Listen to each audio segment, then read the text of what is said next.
구약의 4명의 대선지자 중에 첫 번째로 꼽히는 이사야는 아시리아가 중동 전체를 지배한 기원전 735년에서 기원전 701년 사이의 비극적 사건들을 직접 경험했습니다. 특히 우찌야가 죽은 이후 왕위를 계승하여 유다 왕국을 이끈 군주들인 요담, 아하즈, 히즈키야와 관련이 있습니다.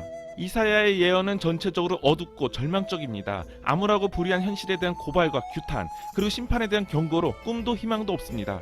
그러나 바로 그러한 상황 속에 처녀가 잉태해 아들을 낳을 것이며 그 이름을 임마누엘이라 하리라는 메시아에 대한 예언도 하였고, 이새의 그루터기에서 한 싹이 나며 그 뿌리에서 한 가지가 나서 결실할 것이라는 말씀은 이새의 나무라는 도상 주제의 기원이 됩니다. 이사야서는 수신자가 유대인이고 당시 역사적 정치적 배경을 가진 메시아에 의해 구현될 새로운 세상을 그리고 있지만, 기독교에서는 이를 유대인뿐만 아니라 전 인류에게 보편적으로 적용할 수 있는 종교적 구속사 이야기로 받아들이며, 오늘날 심리학에서는 종교적 이야기가 아닌 보편적 이야기로 인간 이해를 도모하고 있습니다. 눈물의 선지자 예레미야는 이사야 이후 약 75년이 지난 요시야 치세의 선지자로 심각한 부패와 도덕적 타락을 목격하게 됩니다. 하나님의 징벌과 하나님의 심판으로서 예루살렘의 함락과 유다의 멸망에 대한 예레미야의 예언은 지나치게 비관적이어서 그를 반복하여 간금하게 만들었습니다. 그의 예언은 친구이자 서기관인 바룩이 기록으로 남겼으며, 예레미야는 에티오피아인 레시의 도움으로 구조되기도 하였습니다. 또한 그는 바빌로니아인의 손에 의해 예루살렘이 함락되는 것을 애통해하며 지켜보았으며, 전승에 따르면 예루살렘이 포위되어 있는 동안 애가를 썼다고 합니다. 당시 나라의 존망을 앞두고 친이집트파와 친바빌로니아파로 의견이 갈렸는데, 친바빌로니아로 분류된 예레미야는 바빌로니아의 군주 네부카드네자르로부터 융숭한 대접을 받았으나 이집트로 피난 가던 친이집트파 유대인들에게 사로잡혀 미지의 장소에서 죽음을 맞게 됩니다.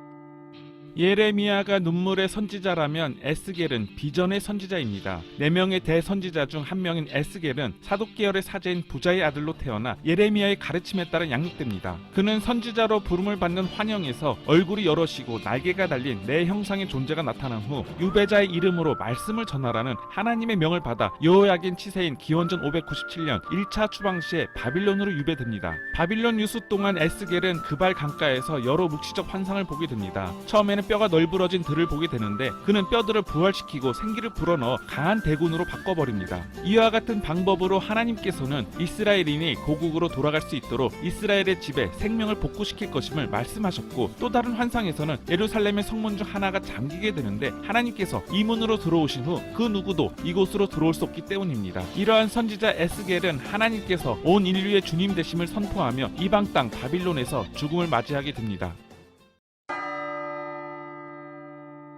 이스라엘 대선지자 4명 중 한 명인 다니엘은 느부갓네살 왕에 의해 바빌론의 포로로 끌려오게 됩니다. 그러나 다니엘은 요셉처럼 해목 능력이 뛰어나 바빌로니아 고위 관직을 맡게 되는데, 기원전 538년 고레스가 이끄는 페르시아군이 바빌론을 점령하게 됩니다. 바빌론의 마지막 군주이자 느부갓네살의 후손인 벨사살은 솔로몬 성전에서 약탈해온 성물을 연회시키로 사용하는데, 갑자기 신비로운 손이 나타나 벽에 글씨를 기록합니다. 그 누구도 그것을 읽지도 이해도 못했지만 다니엘은 문에 드켈 브라시네를 읽었고, 이 단어들은 바빌론의 함락과 왕의 죽음을 예고하는 것으로 그날 밤 벨사살은 살해되고 페르시아의 왕 다리우스가 왕국을 차지하게 됩니다. 다니엘은 페르시아의 통치에서도 고위 관료로 임명되었는데, 그를 시기한 세력의 음모와 모함에 의해 사자굴에 집어 넣어지게 됩니다. 다니엘은 하루에 3번씩 하나님께 기도를 올렸는데, 그를 싫어하는 세력들은 왕에게 30일 동안 왕 이외에 다른 어떤 신이나 사람에게 기도를 드리지 못하도록 금령을 내리도록 간청하였던 것입니다. 다음날 다니엘 상태를 확인한 그는 상처 하나 입지 않은 다니엘을 발견하게 됩니다. 왕은 다니엘을 굴에서 꺼내주고 그를 비방하던 이들을 굴에 집어넣었습니다.